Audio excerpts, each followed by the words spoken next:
Hello friends, कैसे हो आप सभी। आई होप आप सभी अच्छे होंगे। स्वागत है आपका अपनी यूट्यूब चैनल जय टीच हेल्प में। दोस्तों, आज मैं आपको पार्ट 2 बताने जा रहा हूँ। यानी कल हमने 35 क्वेश्चन कर लिए थे। आज हम आगे वाला क्वेश्चन करेंगे, यानी 36 क्वेश्चन। तो चलो स्टार्ट करते हैं। तो आपका क्वेश्चन देखो, पहला कौन सा है। यदि एक फंक्शन के अंदर दूसरे फंक्शन का उपयोग करते हैं तो उसे क्या कहते हैं। यानी आपको मान लो ये एक फंक्शन है, इसके अंदर दूसरा फंक्शन अगर आपको उपयोग करना है, यानी उसका चलाना है उसको, तो आप किसका उपयोग करते हैं। तो आप करते हैं नेस्टेड का। किसका उपयोग करते हैं, नेस्टेड का उपयोग करते हो तब आप। ठीक है दोस्तों, तो ये चीज़ ध्यान में रखना कि नेस्टेड का उपयोग कब करते हैं, जब हमको एक फंक्शन के अंदर दूसरा फंक्शन अगर चलाना हो तो हम क्या करते हैं, नेस्टेड का उपयोग करते हैं। ठीक है दोस्तों, आगे वाला क्वेश्चन देखो। यदि सोर्स डाटा बदल गया हो तो एक्सेल में कौन सा पिवोट टेबल टूल विकल्प है, पिवोट टेबल या पिवोट चार्ट में डाटा को अपडेट करता है। तो इसके अंदर देखो आपको दोस्तों क्या करना होगा। उसके अंदर देखो आपको क्या करना होगा, इसके अंदर है आपके, यानी यदि सोर्स डाटा बदल गया हो, थोड़ी एक ध्यान में रखना। यदि सोर्स डाटा बदल गया हो तो एक्सेल में कौन सा पिवोट टेबल टूल्स विकल्प पिवोट या पिवोट चार्ट में डाटा को अपडेट करता है। यानी कौन अपडेट करता है आपके, एक तो आपके फॉर्मेट रिपोर्ट के अंदर करता है, या आपके पिवोट टेबल के अंदर करता है, या रिफ्रेश करता है, या आपके शो डिटेल करता है। तो आपके चार्ट को अपडेट कौन करता है। मान लो आपने, जब आप पीसी स्टार्ट करते हो सबसे पहले, ठीक है, तो आप स्टार्ट करते हो तो उस टाइम आप, जब आपका विंडो ओपन हो जाता है, डेस्कटॉप ओपन हो जाता है, तो आप क्या करते हो, राइट क्लिक करते हो। ठीक है, राइट क्लिक करने के बाद आप क्या करते हो, राइट क्लिक पे एक रिफ्रेश का ऑप्शन आता है। कौन सा, रिफ्रेश का। ठीक है, तो उसके अंदर क्या होता है कि आप जैसे ही रिफ्रेश करते हो तो बाद में आप लास्ट के अंदर जैसे आपने स्टार्ट किया है वैसे ही आप जब शट डाउन करोगे तो वो उसकी स्पीड है वही रहेगी। तो इसलिए हम इसको रिफ्रेश करते हैं। इसीलिए अगर हम कोई भी अगर चार्ट वगैरह बना रहे हैं तो हमको पहले एक रिफ्रेश का ऑप्शन होता है चार्ट के अंदर। तो वो हम करने से बाद में जो भी हम अपडेट करते हैं वो चार्ट के अंदर कर पाते हैं आसान तरीके से। ठीक है, आगे वाला क्वेश्चन देखो। सेल एड्रेस E21 प्रदर्शित करता है। ये आपकी एक्सेल का है। 21वां कॉलम, ई रो। ठीक है, तो इसके अंदर आपका करेक्ट आंसर भी क्या होगा, करेक्ट आंसर होगा ई कॉलम 21वां रो। मान लो सेल एड्रेस E21 प्रदर्शित करता है। मान लो आपने ये टेबल बना रखी है। ठीक है दोस्तों, ये आपने टेबल बना रखी है इस प्रकार से एक्सेल के अंदर। ठीक है, तो अब ये क्या बोल रहे हैं कि आपकी मेन लोकेशन क्या है। कॉलम कौन सा हो गया, कॉलम आपका कौन सा हो गया, ई हो गया। मान लो ये है ए, ये है बी, ये सी, ये है डी, ई। ठीक है, मान लो ये लास्ट वाला ये है। ठीक है, तो आपकी कॉलम कौन सी होगी, ये जो नीचे की साइड आ रहा है। रो कौन सी होगी, ये जो इस साइड से जा रही है। ठीक है, ये वाली कौन सी जो मैंने पॉइंट किए। तो आपकी ये कितने हो गए, तो इसके नीचे की साइड मान लो आपने ले लिया ये, तो अब यहाँ पे 21 होंगे। जब ये पूरे होंगे, मान लो ये 1 नंबर है, ये 2 नंबर है, ये 3 नंबर है, ये 4 नंबर है, ये नीचे की साइड 5 नंबर है। ठीक है, तो ये आपकी है, ये आपकी रो होगी, ये कॉलम होगी। ठीक है, तो मान लो आपने कौन सा, अब नीचे की साइड मान लो जब 21 आएगा ना, तब ये उसके सीध में लोकेशन लेगा। कैसे लेगा लोकेशन, टेबल बनी, मान लो आप मार्कशीट बना रहे हो, तो उसके अंदर आपने क्या किया, ये आपका लास्ट में है ई, और ये मान लो मैंने ले लिया कॉलम है 21वां। तो ये इसके सीध में ये वाला कॉलम, इस कॉलम का बोल रहा है ये, इस कॉलम का जो मैंने ये गोल गोल किया ना, इस कॉलम का बोल रहा है ये। तो इसके सीध में, ये इसके सीध में आ गया और ये इसके सीध में आ गया। तो ये कौन सी होगा, तो यहाँ पे ये बोल रहा है ई कॉलम और 21 रो। तो इसका मेन ये कहना का ये है कि ई तो ये कॉलम हो गया, ठीक है, और आपके रो कौन सी होगी, 21 ये वाली हो गई। तो आपका मेन करेक्ट आंसर कौन सा होगा, ई कॉलम रो होगा। ठीक है दोस्तों, एक्सेल वर्कशीट में एक सेल उसी प्रकार कार्य करता है जिस प्रकार विंडोज ग्राफिकल यूजर इंटरफेस में डॉट डॉट कार्य करता है। क्वेश्चन को ध्यान से में पढ़ लेना। वर्कशीट जो आपकी होती है में एक सेल उसी प्रकार ये कार्य करता है, यानी उसी प्रकार कार्य करेगा जिस प्रकार विंडोज़ ग्राफिकल यूजर इंटरफेस, ये वाला चीज़ देखो क्या है, GUI। क्वेश्चन यहाँ पे एक और बन गया है, GUI का पूरा नाम क्या है? तो पूरा नाम क्या हो गया? Graphical user interface. दोस्तों ध्यान में रखना, एक ही क्वेश्चन के अंदर दो दो आंसर छिपे होते हैं, या एक ही आपकी जो क्वेश्चन होता है उसके अंदर दो दो क्वेश्चन भी मिल जाते हैं आपको, ठीक है। तो उसके अंदर ये चीज़ ध्यान में रखनी है आपको। ग्राफिकल यूजर इंटरफेस में डॉट डॉट कार्य करता है। तो आपके डॉट डॉट कार्य कौन करता है? तो इसके अंदर देखो, ऑप्शन बटन या लिस्ट बटन या कॉम्बो बॉक्स या टेक्स्ट बॉक्स। तो कौन सा काम करेगा? आपके टेक्स्ट बॉक्स काम करेगा, ठीक है। वर्कशीट में दो हाँ, विंडो में डॉट डॉट कार्य करता है, यानी टेक्स्ट बॉक्स में कार्य करता है।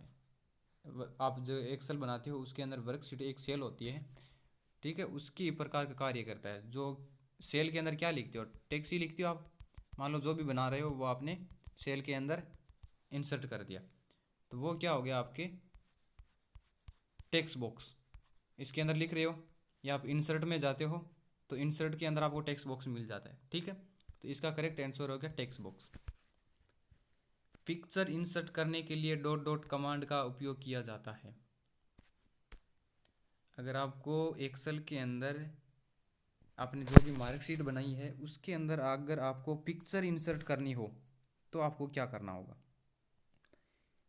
तो आपको क्या करना होगा? इंसर्ट पिक्चर फ्रॉम फाइल, ये पहला वाला ही ऑप्शन करना पड़ेगा। ये तो सीधी सी बात है, अगर आपको पिक्चर इंसर्ट करनी है तो आपको कहाँ पे जाना पड़ेगा?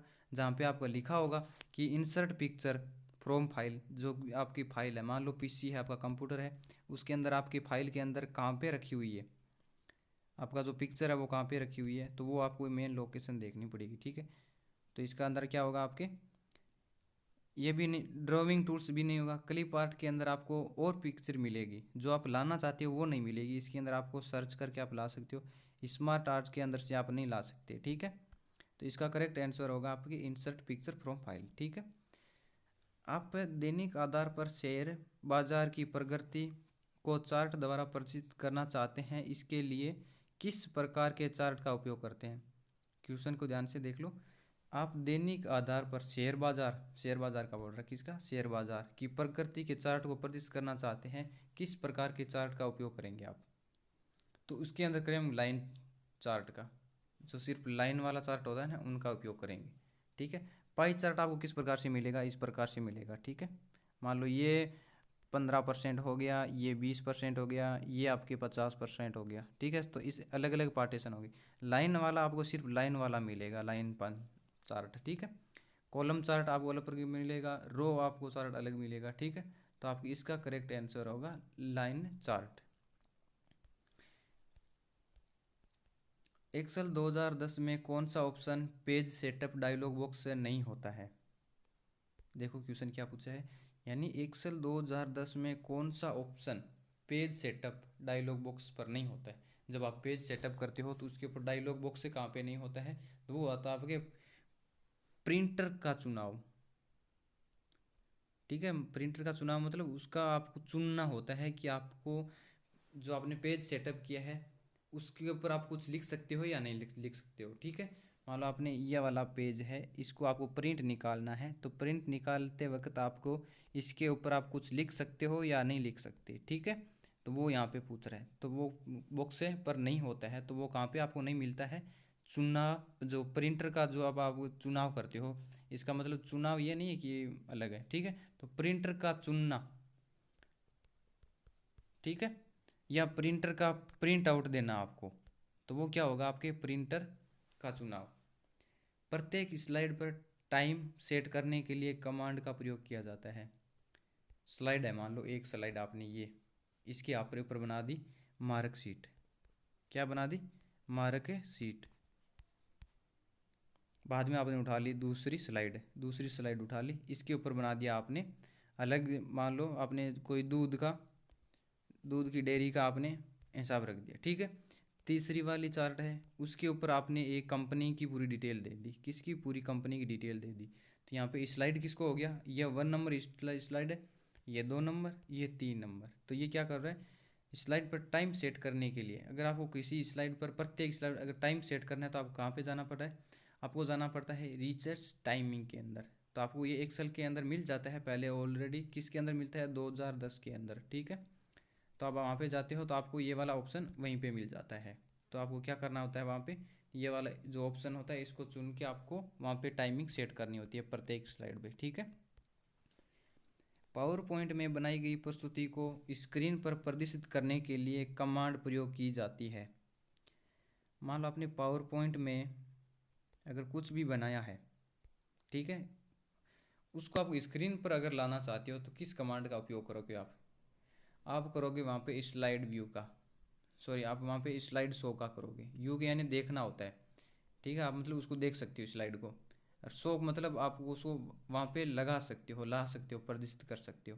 तो इसका करेक्ट आंसर होगा आपके स्लाइड शो। ये ध्यान में रखना, पावर पॉइंट में बनाई गई प्रस्तुति स्क्रीन पर प्रदर्शित करने के लिए किस कमांड का उपयोग किया जाता है, तो वो होता है आपकी स्लाइड शो। स्लाइड शो से आप क्या करते हो, व्यू से क्या कर सकते हो, देख सकते हो, क्या कर सकते हो, देख सकते हो, ठीक है दोस्तों। पावर पॉइंट में किस व्यू में केवल टेक्स्ट प्रदर्शित होता है, कौन सा व्यू होता है, VIEW होता है जिसके अंदर आपको सिर्फ टेक्स्ट मिलते हैं और कुछ नहीं मिलता है, वो होता है आप आउटलाइन। किसके अंदर मिलता है आपको, पावर पॉइंट में किस व्यू, जब आपको मिलते हैं मान लो इंसर्ट हो गया, होम हो गया, पेज लेआउट हो गया, फॉर्मेट हो गया, तो जैसे ही आप जाते हो व्यू के अंदर एक ऑप्शन होता है, उसके अंदर आप जैसे ही जाते हो तो वो होता है आपके आउटलाइन, ठीक है। तो आपको आउटलाइन के अंदर मिल जाता है जहाँ पे आपको क्या मिलता है, टेक्स्ट प्रदर्शित होते हैं, ठीक है दोस्तों। तो इसका करेक्ट आंसर होगा आपके आउटलाइन। निम्न में से किस ऑप्शन द्वारा प्रिंट डायलॉग बॉक्स के बिना व्यक्तिगत स्लाइड और संपूर्ण प्रेजेंटेशन को प्रिंट कर सकते हैं। क्वेश्चन देखो, ऑप्शन द्वारा, किस ऑप्शन द्वारा प्रिंट डायलॉग बॉक्स के बिना व्यक्तिगत स्लाइड को संपूर्ण प्रेजेंटेशन करने को प्रिंट कर सकते हैं। तो वो देखो आपके तो एक प्रिंट बटन, एक है आपके प्रिंट प्रीव्यू, एक आपके प्रिंट कमांड है, एक होता है आपके कोई नहीं। तो इसके अंदर आपका करेक्ट आंसर होगा प्रिंटर, जो आपका बटन होता है उसके ऊपर आपको क्लिक करना होगा, ठीक है दोस्तों।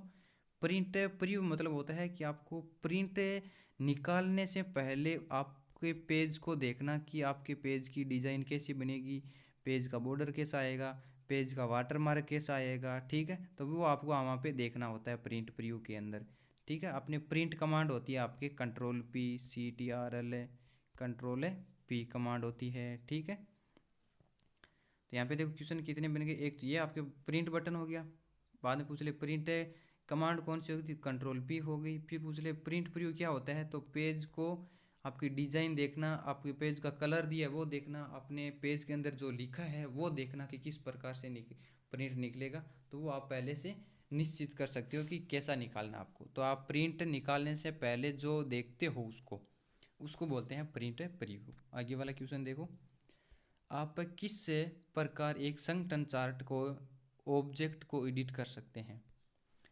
किस प्रकार एक संगठन चार्ट यानी संगठन यानी आपके बहुत सारे अगर साथ में जोड़ना हो ऑब्जेक्ट को एडिट कर सकते हैं, तो वो होता है आपके दोनों के अंदर एडिट ऑब्जेक्ट में बटन होता है, उस पर आपको क्लिक करना होगा, यानी एडिट अगर आपको ऐड और करना है तो उसके ऊपर क्लिक करना होगा।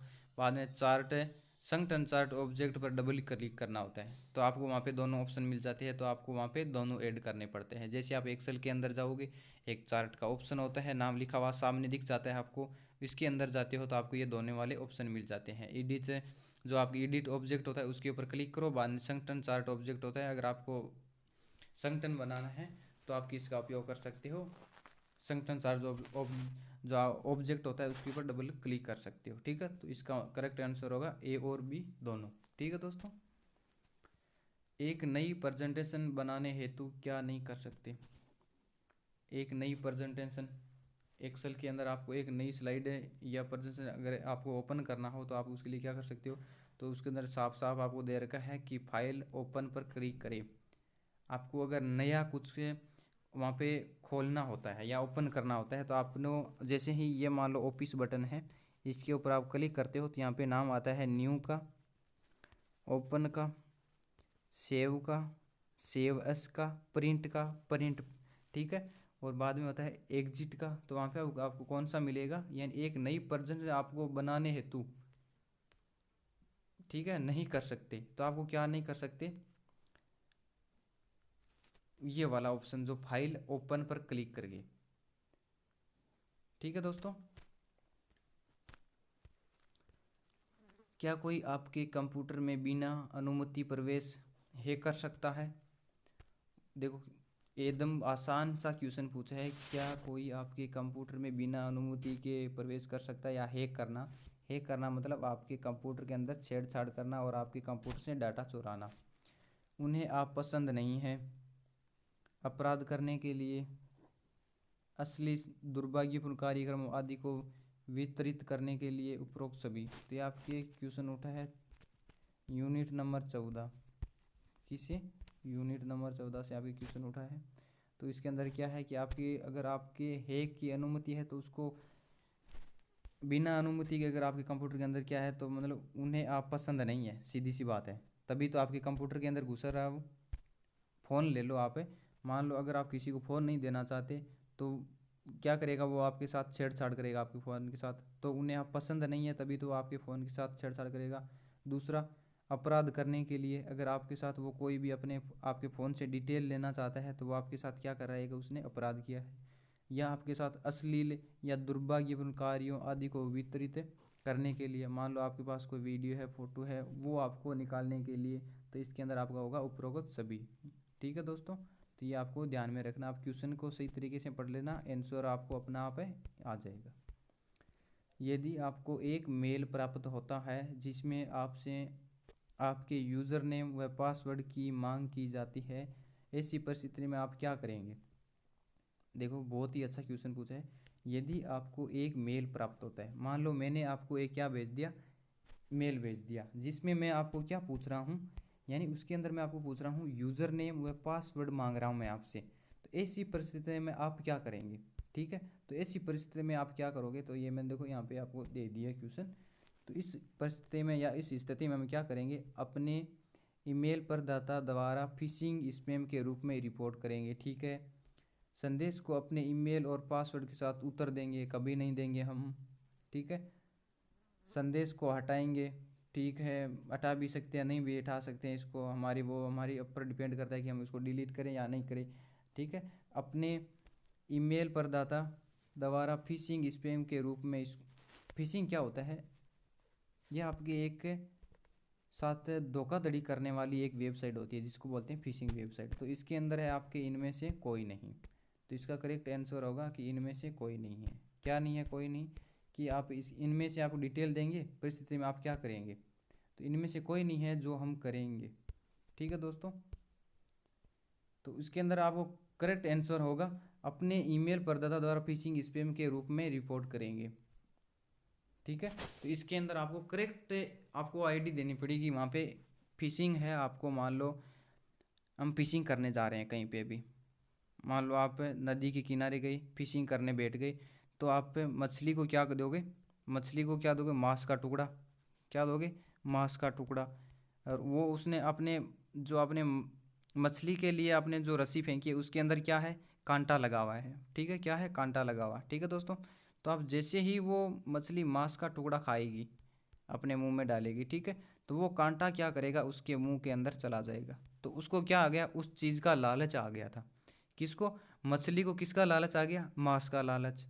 किसके अंदर फंस गई, कांटे के अंदर। ठीक है, तो फिर वो जानबूझ के अपनी जान को जोखिम में डाल दिया। वैसे ही ये एक फिशिंग वेबसाइट है। फिशिंग वेबसाइट आपको क्या करती है, आपको लालच देती है। आपके पास कभी कभी कभार ऐसे मैसेज आते होंगे या ऐसे कॉल आते होंगे, सर आप करोड़पति बन गए। ठीक है, इस प्रकार के आपको मैसेज आते हैं, या आपके लॉटरी लगी है 25 लाख की, सर आप हमको बैंक की डिटेल दीजिए, और करिए और कुछ करिए। इस प्रकार से आपके पास मैसेज आता है या आपके पास कॉल आती होगी, शायद आती होगी। अगर आपके पास इस प्रकार से अगर कोई फ़ोन आता होगा फेक, कि सर आप करोड़पति बन गए, आपके बैंक की डिटेल दो, आपकी हम वहाँ से बोल रहे हैं, इस प्रकार से अगर आपके पास ऐसे मैसेज आते हैं या फ़ोन आते हैं तो वो होता है आपकी फ़िशिंग वेबसाइट, यानी आपको लालच दिया जाता है पैसों का। ठीक है, अगर आपके पास इस प्रकार से आते हैं तो आप लगाना क्वेश्चन नंबर 50 और यस बोल देना। ठीक है दोस्तों, तो आपको क्या करना है, अपने जीमेल प्रदाता फिशिंग के रूप में रिपोर्ट करेंगे। ठीक है, आगे वाला क्वेश्चन देखो। निम्न में कौन असली सुरक्षा और प्राइवेसी रिस्क का उदाहरण नहीं है? असली सुरक्षा, प्राइवेसी रिस्क का असली उदाहरण जो आपको पूछ रहा है वो कौन सा नहीं है? तो वो आपके है, मेन बात होता है हैकर्स। ये आपका एक उदाहरण नहीं है। ठीक है, हैकर क्या करता है दोस्तों, आपका बैंक अकाउंट होता है। ठीक है, क्या होता है, बैंक अकाउंट। तो आपके बैंक अकाउंट को हैक करके या आपके बैंक अकाउंट के पासवर्ड तोड़कर आपके बैंक अकाउंट से पैसे ले सकता है वो, यानी आपके बैंक अकाउंट को खाली कर सकता है हैकर, उसको बोलते हैं हैकर। ठीक है दोस्तों, हैकर दो प्रकार के होते हैं, एक तो होते हैं आपके वाइट हैकर, एक होते हैं ब्लैक हैकर। तो ये वाला जो ब्लैक हैकर होता है ना, ये तो बहुत ही खतरनाक हैकर होता है। ठीक है दोस्तों, वाइट हैकर फिर भी आपके मान लो नॉर्मल, जिसको बोलते हैं आपके इथिकल हैकर। इथिकल हैकर किसको बोलते हैं, वाइट हैकर को बोलते हैं। ब्लैक हैकर होते हैं वो आपके हाई लेवल के हैकर होते हैं। तो इसके अंदर आपका एक रिस्क का उदाहरण नहीं है, तो वो आपके है एक हैकर। वायरस क्या काम करता है, आपके पीसी या फ़ोन के अंदर चला जाता है, तब आपका फ़ोन हैंग होने लग जाता है। स्पैम क्या होते हैं, जो अनचाहे आपके संदेश होते हैं ना, वो होते हैं। ठीक है, आईडीटी वो आपकी पर्सनल डिटेल होती है। ठीक है दोस्तों, एलसीडी प्रोजेक्टर के प्रकार है, एलसीडी। ठीक है, इसका एक प्रकार बताना है आपको। फ्लैट पैनल और laser, normal and roof mounted, mesh model एवं एंड कवर्ड, इनमें से कोई नहीं। तो इसका आपका करेक्ट आंसर होगा नॉर्मल एंड रूफ माउंटेड। ठीक है दोस्तों, एलसीडी का प्रकार है एक, कौन सा, नॉर्मल एंड रूफ माउंटेड। तो ये चीज़ ध्यान में रखना आप। सीडी को फाइल कॉपी करने की प्रक्रिया को इस प्रकार से जाना जाता है। जो आपकी सीडी देखी होगी आपने, किस प्रकार से होती है, गोल होती है एकदम, इसके अंदर एक गोल और तो ये इसके अंदर आपका डाटा होता है। ठीक है दोस्तों, फाइल को कॉपी करने की प्रक्रिया इस प्रकार से जाना जाता है। तो इस प्रक्रिया को क्या कहते हैं, इस प्रक्रिया जो होती है ना, जब मान लो सीडी है, आपने जैसे सीपीयू के अंदर सीडी डाली, तो वो कोई भी डाटा है आपका, कोई क्या है डाटा, तो उसको कॉपी कर रहा है, तो उस प्रक्रिया को क्या बोलते हैं, उस प्रक्रिया को बोलते हैं बर्निंग।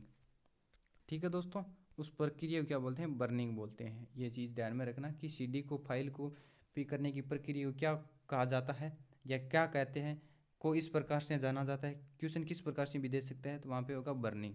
उस प्रक्रिया क्या बोलते हैं, उस प्रक्रिया को बोलते हैं बर्निंग। आगे वाला क्वेश्चन, प्रिंट करने से पहले एक दस्तावेज कैसे दिखेगा, ये जानने के लिए किस कमांड का उपयोग किया जाता है? दोस्तों मैंने आपको पहले ही बता दिया कि हम किसे कैसे दे सकते हैं। तो वो एक तो फाइल पूर्वावलोकन, यानी फाइल को देखना पहले, या प्रिंट प्री प्रिंट है, ये भी नहीं होगा, तो वो होता है आपके प्रिंट पूर्वावलोकन। एग्जाम के अंदर आने वाला क्वेश्चन है ये, प्रिंट पूर्वावलोकन यानी प्रिंट प्रीव्यू, प्रिंट प्रीव्यू देखना।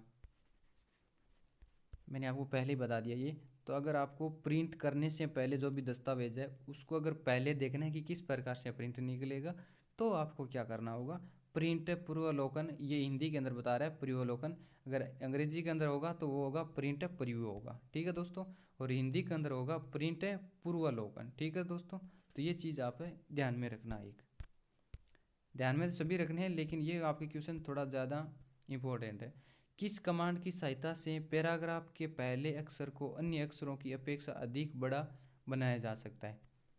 वाह क्या क्वेश्चन है। मान लो आपने एक पूरा पैराग्राफ डिजाइन कर दिया, मान लो एक लेटर लिख दिया आपने। ठीक है दोस्तों, ये आपका पेज है, इसके अंदर आपने एक पूरा लेटर डिजाइन कर दिया। ठीक है, तो आपको क्या करना है, पैराग्राफ के पहले अक्षर को, मान लो आपने पैराग्राफ को, ये आपने नाम लिखा इंसर्ट। ठीक है, इसको अगर आपको बड़ा करना होगा तो क्या होगा, इसको होगा, तो आपको वहाँ पे ड्रॉप शेप का उपयोग करना पड़ेगा। किसका, ड्रॉप केप का उपयोग करना पड़ेगा। कैसे, एक तो मैं आपको सीधा सा एग्जांपल देता हूँ जो आप समझ जाओगे। मान लो आपने इंसर्ट नाम लिखा, क्या लिखा, इंसर्ट। जैसे ही नाम लिखा, तो आप जो आपका कर्सर होता है उसको यहाँ पे क्लिक करके, आई और एन के बीच में क्लिक करके आप इसको ए को बड़ा कर सकते हो। ठीक है, इस प्रकार से। तो आप एक ड्रॉप बॉक्स होता है, केप होता है, उसके अंदर भी आप जाके इसको जो पहला अक्षर होता है उसको बड़ा कर सकते हो। ठीक है,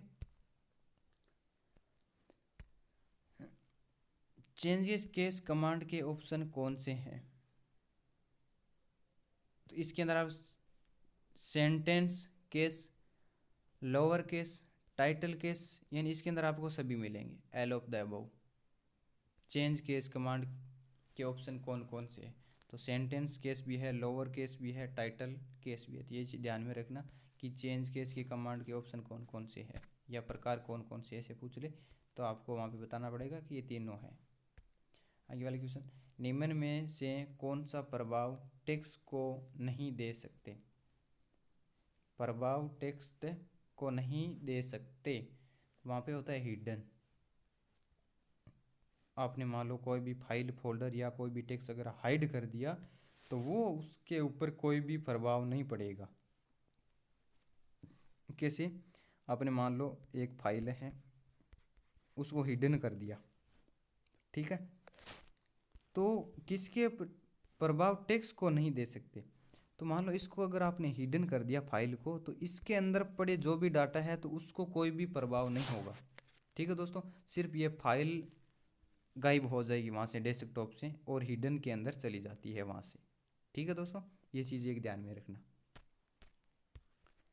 माइक्रोसॉफ्ट वर्ड एक फीचर जो शब्दों के मध्य स्पेस को स्वतः ही एडजस्ट करता है जिससे सभी शब्द एक समान स्पेस में प्रदर्शित हो।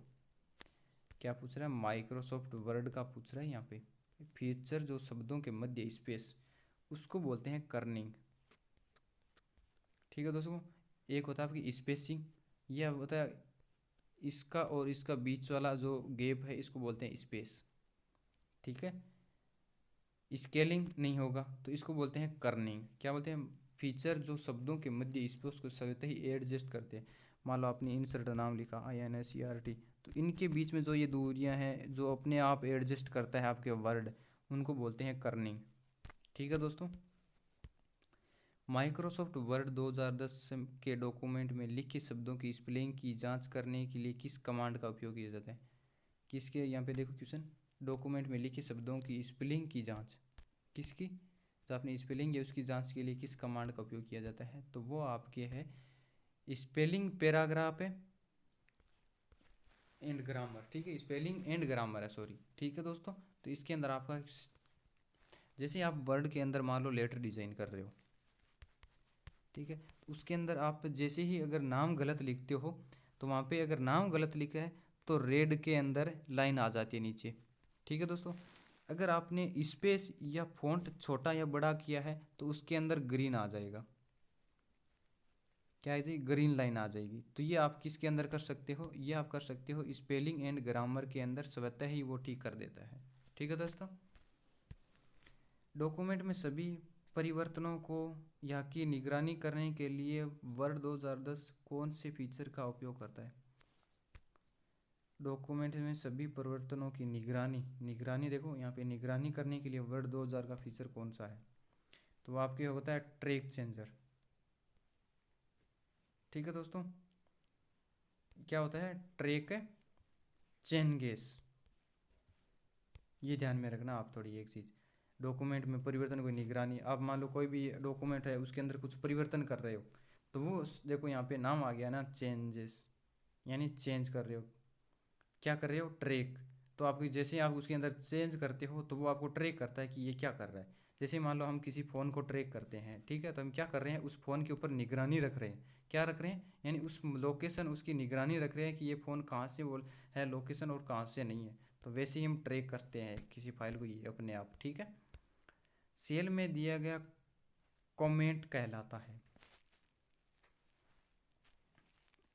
वर्ड के अंदर जैसे ये होती है, ठीक है, मान लो एक सेल है तो उसके अंदर सेल में दिया गया कमेंट कहलाता है। वो क्या कहलाता है? आपके सेल टिप कहलाता है, सेल टिप कहलाता है। ठीक है दोस्तों, आगे वाला क्वेश्चन, निम्न में से कौन सा फॉर्मूला वैध नहीं है? वैध यानी गलत नहीं है आपके, तो वो आपके है पहला ही पहला, यानी मिनिमम A1 + A10। मान लो आपने मार्कशीट बनाई, मार्कशीट के अंदर फॉर्मूला लगेगा बराबर सम। अगर आप किसी को जोड़ना है, मतलब 5+5 ऐड करने हैं, तो आपको वहाँ पे फॉर्मूला लगेगा। जो भी कोष्टक है, कोष्टक को बंद करो, कॉलम कौन सी है वो यहाँ पे लगाओ, और रो कौन सी है वो लगाओ, और यहाँ पे डॉट लगाओ। फिर आपको लगाना है जी ऐड किसको करना है, तो मैं यहाँ पे लगा रहा हूँ I4। ठीक है दोस्तों, I4, और इसको कोष्टक मैंने बंद कर दिया, और क्या दूंगा, एंटर कमांड दूंगा। क्या दूंगा, एंटर कमांड। जैसे मैं एंटर कमांड दूंगा तो इन दोनों के अंदर जितनी संख्या होगी, मान लो 5+5 होगी, तो वो क्या हो जाएगी, यहाँ पे मेरे 10 से ऑटोमेटिक आ जाएगी। किसके थ्रू आएंगे, वो सम के थ्रू आएंगे। ठीक है दोस्तों, तो वो है आपकी इसके अंदर करेक्ट आंसर, ये वाला सही। ठीक है, एक्सेल में एक फॉर्मूला बनाने के लिए आपको आवश्यक होगी, एक्सेल में आपको फॉर्मूला बनाना है तो आपको क्या, फॉर्मूला बनाने के लिए आपको किसकी ज़रूरत होगी, तो उसके अंदर आपको होगा, देखो, केवल वैल्यू या केवल सेल रेफरेंस, वैल्यू और सेल रेफरेंस दोनों। तो इसके अंदर आपको दोनों की ज़रूरत पड़ेगी। किसकी, ये जो दोनों है ना, इनकी ज़रूरत पड़ेगी, यानी वैल्यू और सेल रेफरेंस दोनों फॉर्मूला बना रहे हो आप। तो मैंने आपको दिया वहाँ पे D4, ठीक है, I4। तो आप ये तो नहीं है कि आप एक से फॉर्मूला बना लोगे, तो एक से तो कुछ नहीं होने वाला। जैसे 2 ऐड करोगे आप, तो आपका आंसर भी आपको सामने दिखने लगेगा। ठीक है दोस्तों, एक्सेल में सेल की फॉर्मेटिंग के लिए कौन कौन सी कमांड होती है, तो इसके अंदर आपको नंबर फॉन्ट भी मिलती है, एलिगमेंट बॉर्डर भी मिलता है, पार्टन प्रोजेक्टर भी मिलता है, यानी सभी मिलेंगे। तो इसके अंदर आपको ये ध्यान में रखना कि एक्सेल में सेल फॉर्मेटिंग कौन सी कमांड होती है। सेल के अंदर अगर आपको फॉर्मेटिंग करनी है तो वो तो आपको नंबर फॉन्ट होता है, एलिगमेंट बॉर्डर भी होता है, और पैटर्न प्रोजेक्ट भी होता है। ठीक है, वाट इज एनालिक प्रदर्शित करने के लिए किसका उपयोग किया जाता है, सॉल्वर, गोल सिक, या आपके सेनरियो या मैनेजर, या प्रोग सभी। ये आपके किसके अंदर पूछ रहा है, एक्सेल के अंदर से क्वेश्चन उठा है। किसके अंदर से, एक्सेल के अंदर से क्वेश्चन उठा है, किसका ऑप्शन किया जाता है, तो इसके अंदर तीनों ऑप्शन है आपकी। ठीक है, वाट इज एनालिक, अगर यहाँ पे थोड़ा टिक कर देता तो वो होता है आपकी एनालिटिकल इंजन हो जाता। ठीक है दोस्तों, तो ये आपके क्वेश्चन किसने पूछा है, क्वेश्चन पूछा है एक्सेल से। पावर पॉइंट में पहले से इंसर्ट इमेज को एडिट करने क्या घटित होता है, वाह वाह क्या क्वेश्चन है। अगर आपको पावर पॉइंट में पहले से इंसर्ट कोई इमेज है, अगर उसको आपको एडिट करना है तो वहाँ पे क्या समस्या आएगी या क्या रिएक्शन होगा वहाँ पे। ठीक है, स्रोत फाइल चेंज नहीं हो सकती, स्रोत फाइल चेंज हो सकती है, प्रेजेंटेशन सेव करते समय स्रोत फाइल चेंज हो जाती है, कोई नहीं। तो इसके अंदर आपका करेक्ट आंसर होगा स्रोत फाइल चेंज नहीं हो सकती। मान लो आपने कोई भी फाइल बनाई है तो आप उसके अंदर कोई भी चेंजिंग नहीं कर सकते। क्या घटित होगा वहाँ पे, घटित ये होगा कि आपकी जो फाइल है उसके अंदर चेंजिंग नहीं होगा कुछ भी। ठीक है दोस्तों, इस कमांड द्वारा एनिमेशन का प्रभाव तुरंत देख सकते हैं, या किस कमांड द्वारा एनिमेशन का प्रभाव तुरंत देख सकते हैं। ठीक है दोस्तों, यहाँ पे इस नहीं है, यहाँ पे लिख दो किस कमांड द्वारा एनिमेशन का प्रभाव तुरंत देख सकते हैं, तो वो आता है प्रीव्यू। इस कमांड के द्वारा आप मान लो वापस देखना होता है उसको तुरंत कि क्या होगा, तो आप उसे तुरंत देख सकते हो प्रीव्यू कमांड से। ठीक है, कि आप एनिमेशन ने उसके अंदर बना रहे हो, मान लो आप एक एनिमेशन हो गया, आप एक पावर पॉइंट के अंदर छोटा सा ट्यूटोरियल बना रहे हो, यानी छोटा सा एक वीडियो बना रहे हो एनिमेशन का। ठीक है, किसका, एनिमेशन का, उसको बोलते हैं एनिमेशन, या छोटा सा कोई ट्यूटोरियल बनाते हैं उसको बोलते हैं। तो उसको अगर देखना होता है तो एक प्रीव्यू का ऑप्शन दिया होता है साइड के अंदर, तो उसके ऊपर आप देख सकते हो कि किस प्रकार से बनेगा। किस कमांड द्वारा पावर पॉइंट में प्रेजेंटेशन तथा उससे संबंधित विभिन्न फाइलों को एक साथ फ्लॉपी तथा हार्ड डिस्क पर कॉपी कर सकते हैं।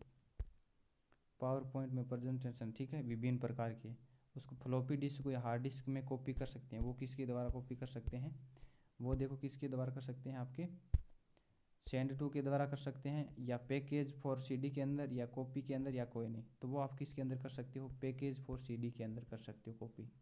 ठीक है दोस्तों, किसके अंदर, पैकेज फॉर सीडी के अंदर। निम्न में से कौन सा slide layout new slide option में नहीं होता है।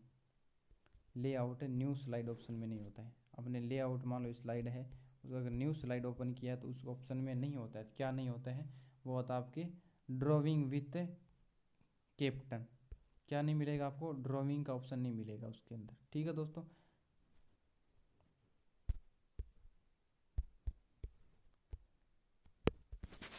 आज का आपका लास्ट टॉपिक, लास्ट क्वेश्चन आपके लिए, पावर पॉइंट 2010 में कौन सा रिबन टैब नहीं होता है। क्या नहीं होता है, पावर पॉइंट 2010 में कौन सा रिबन टैब नहीं होता है, तो वो होता है आपके टूल्स। क्या नहीं होता है, टूल्स।